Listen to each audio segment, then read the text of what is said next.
તો ચાલો આજે આપણે શીખીશું standard 6 Gujarati workbook English medium lesson number 1 lesson number 1 એક જ ડાળના પંખી। પ્રશ્ન 1 નીચેના પ્રશ્ન ઉત્તર આપેલા વિકલ્પોમાંથી સાચો વિકલ્પ પસંદ કરીને ચોરસમાં લખો। પહેલું, અમે સૌ એક જ ડાળના પંખી। બી, પંખીઓ ક્યાં વિહરે છે? સી, આકાશમાં। ધરતીને ખોળે બાળ અમે સૌ। સી, માંથી વઢીએનો સાચો અર્થ જણાવો। ડી, તકરાર કરીએ। છઠ્ઠું, એક ડાળના પંખી કાવ્યના કવિ કોણ છે? તો ડી, શાંતિલાલ શાહ। નીચે આપેલી ખાલી જગ્યા પૂરો। પહેલું, અમે સૌ એક ડાળના પંખી, કલોલ કરતા રહીએ ઉમંગી, ધરતીને ખોળે બાળ અમે સૌ, કરીએ કુદરત ગાન અમે સૌ, જીવન કેરા પ્રવાસના સંગી। 3 નીચે આપેલા પ્રશ્નોનો ઉત્તર એક વાક્યમાં લખો। પંખીઓ ક્યાં વિહરે છે? પંખીઓ આકાશમાં વિહરે છે। પંખીઓ આબમાં ઊંચે ઉડીને ક્યાં આવે છે? પંખીઓ આબમાં ઊંચે ઉડીને ધરતી પર આવે છે। પંખીઓ કેવી રીતે રહે છે? પંખીઓ કલોલ કરતા ઉમંગમાં રહે છે। કુદરત ગાન કોણ કરે છે? કુદરત ગાન પંખીઓ કરે છે। એક જ ડાળના પંખી કાવ્યમાં શેનો મહિમા ગાવામાં આવ્યો છે? એક જ ડાળના પંખી કાવ્યમાં સંપનો મહિમા ગાવામાં આવ્યો છે। 4 કાવ્ય પંક્તિના સૌથી નજીકના અર્થ સામે ખરું કરો। અમે સૌ એક ડાળના પંખી। બ, અમે સૌ સંપીને રહીએ છીએ। બીજું, કલોલ કરતા રહીએ ઉમંગી। ક, પંખી ઉત્સાહ અને આનંદમાં રહે છે। કદી જુદાઈ થઈએ? અ, કોઈ વાર જુદા પણ થઈએ છીએ। 5 નીચે આપેલા પ્રશ્નનો ઉત્તર 1-2 વાક્યમાં લખો। પહેલું, જો તમારે પાંખો હોય તો તમે શું શું કરો? જો મારે પાંખો હોય તો મેં આકાશમાં ઉડું, ઉડીને પાછો ધરતી પર આવું, અમુક વાર ઉડ્યા જ કરું। તમે આનંદમાં હો ત્યારે શું શું કરો છો? અમે આનંદમાં હોવ તો મને નાચવાનું, દોડવું, બહાર રમવા જવું, બધા સાથે મળીને આનંદ કરવું ગમે છે। તમે કયા કયા કામ સાથે મળીને કરો છો? અમે ભણવામાં, સાફ સફાઈમાં, રમવામાં, લખવામાં, બોલવામાં, બહુ બધી વસ્તુઓમાં સાથે મળીને કામ કરીએ છીએ। તમે ક્યારેય રીસાયા છો? કોનાથી? શા માટે? મને જોઈતી વસ્તુ મમ્મી લઈ ન આપે ત્યારે હું રીસાઈ જાઉં છું। સંપીને રહેવાથી શા ફાયદા થાય? સંપીને રહેવાથી ઝઘડા ન થાય, સંપીને રહેવાથી હર એક મુસીબતનો સામનો કરી શકીએ છીએ, સંપીને રહેવાથી ઘરના બધા કામ જલ્દી થાય છે। એક ડાળના પંખી એટલે શું? એક જ ડાળના પંખી એટલે એક જ ઘરમાં વસવાટ કરવું। એક જ ડાળના પંખી એટલે બધા સાથે હળી મળીને રહેવું તે।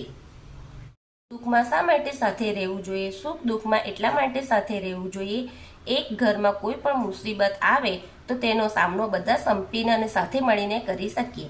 પંખીઓ કોનું ગાન કરે છે? કેમ? પંખીઓ કુદરતનું ગાન કરે છે, કારણ કે બધા પંખીઓ ધરતી પરના બાળ છે અને બધા સંપીને સાથે રહે છે।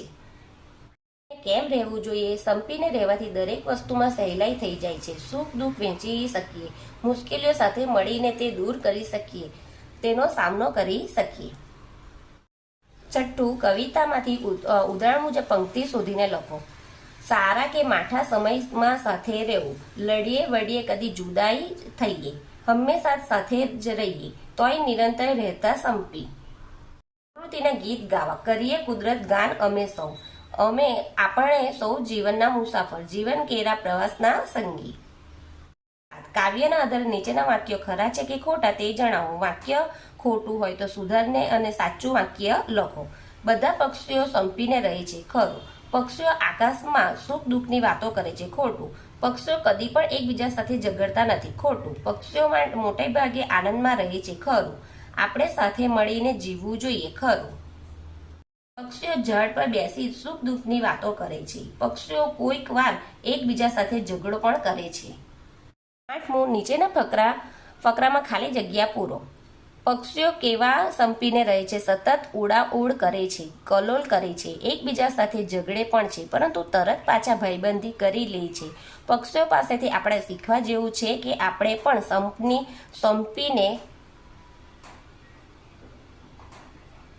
સંપીને રહેવું જોઈએ। ક્યારેક કોઈની સાથે ઝઘડો પણ ન થાય, પરંતુ બધું ભૂલીને તરત જ પક્ષીઓની જેમ આપણે પણ આનંદમાં રહેવું જોઈએ। 9મું, નીચેના આપેલા શબ્દો વાપરીને વાક્ય રચના કરો. ડાળ, અમે સૌ એક જ ડાળના પંખી. અબ, વિહરીએ કદી અબમાં ઊંચે. સુખ દુઃખ, સુખમાં ને દુઃખમાં સાથે જ રહીએ. ધરતી, ધરતીને ખોળે બાળ અમે સૌ. જીવન, જીવન કેળા પ્રવાસના સંગી. પ્રવાસ, અમે શાળા તરફથી સુરત પ્રવાસ ગયા હતા. 10, ઉદાહરણ મુજબ વાક્ય બનાવો. પહેલું, સમ, પક્ષીઓ હંમેશા સમથી જ રહે છે. સંપીલું, કબૂતર સંપીલું પક્ષી છે. સંગ, અમે બધા વિદ્યાર્થીઓ સંગે ભણીએ છીએ.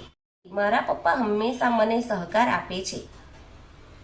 11, કૌંસમાંના શબ્દોનો ઉપયોગ કરીને વાક્ય બનાવો. ઊંચું, આકાશ હંમેશા ઊંચું હોય છે. નીચું, મારા ટેબલના નીચે બિલાડી છે. સુખ, મારા દાદા હંમેશા સુખી રહો એવા આશીર્વાદ આપે છે. દુઃખ, મને ટીચર મારે તો ખૂબ દુઃખ થાય છે. નીચેના વાક્યોના અંગ્રેજીમાં અનુવાદ કરો. પક્ષીઓ ઝાડ પર રહે છે. Birds are leave in tree. બધા પક્ષીઓ સંપીને રહે છે. All birds are living in family. એકબીજાને મદદ કરે છે. All birds are helping each other. કેટલાક પક્ષીઓ આકાશમાં ખૂબ ઊંચે ઉડી શકે છે. Some birds can fly very high in the sky. કબૂતર જેવા પક્ષીઓ ખૂબ ઊંચે ઉડી શકતા નથી. Birds like pigeon can not fly very high. નીચે આપેલી કાવ્ય પંક્તિઓમાં રેખાંકિત શબ્દને સ્થાને કૌંસમાં યોગ્ય શબ્દ પસંદ કરીને મૂકો અને જરૂરી ફેરફાર કરી કાવ્ય પંક્તિ ફરીથી લખો. વિહરીએ કદી આબમાં ઊંચે. ઉડીએ કદી ગગનમાં ઊંચે. દુઃખમાં સાથે જ રહીએ. લડીએ વળીએ કદી જુદાઈ થઈએ. સુખમાં ને દુઃખમાં સાથે જ રહીએ છીએ. લડીએ ઝઘડીએ કદી જુદાઈ થઈએ. ધરતીને ખોળે બાળ અમે સૌ. કદી કરીએ કુદરત ગાન અમે સૌ. જીવન કેરા પ્રવાસના સંગી. ધરતીના ખોળે બાળ અમે સૌ. પ્રકૃતિ ગાન અમે સૌ. જીવન કેરા યાત્રીના સંગી. 14, ઉદાહરણ મુજબ કૌંસના શબ્દોનો ઉપયોગ કરીને ખાલી જગ્યા પૂરો. પહેલું, મોર ટહુક્યો. દેડકો કૂદ્યો. અશરફ હસ્યો. જેનિસાએ કેરી ખાધી. ધવલે પુસ્તક વાંચ્યું. મને ઓળખી મારું નામ લખો. કાળા રંગનું પંખી છું. કાકા કરું છું. બોલો હું કોણ છું? કાગડો. સૌથી સુંદર પંખી છું. કળા કરીને નાચું છું. ટહુકાથી વન ગજવું છું. બોલો હું કોણ છું? મોર. રંગનું પંખી છું. મારે ગળે કાટલો છે. રામ રામ બોલું છું. બોલો હું કોણ છું? પોપટ. સફેદ રંગનું પક્ષી છું. પાણીમાં ખૂબ જ તરું છું. મોતી મારો ખોરાક છે. બોલો હું કોણ છું? હંસ. ઘર આંગણાનું પંખી છું. સૂરજ પહેલા ઉઠું છું. કુકડે કૂક કરી તમને જગાડું છું. બોલો હું કોણ છું? મરઘો કે કુકડો. 16, નીચે આપેલા પ્રશ્નોનો સમાનાર્થી શબ્દ લખો. અબ, ગગન, આકાશ કે નભ. કલોલ, કલસોર. ઉમંગ, ઉત્સાહ. નિરંતર, સતત કે હંમેશા. સંગી, સાથી. સૌ, બધા. 17, નીચે આપેલા શબ્દોનો વિરોધી શબ્દ લખો. અબ, ધરતી. જીવન, મૃત્યુ કે મરણ. એક, અનેક.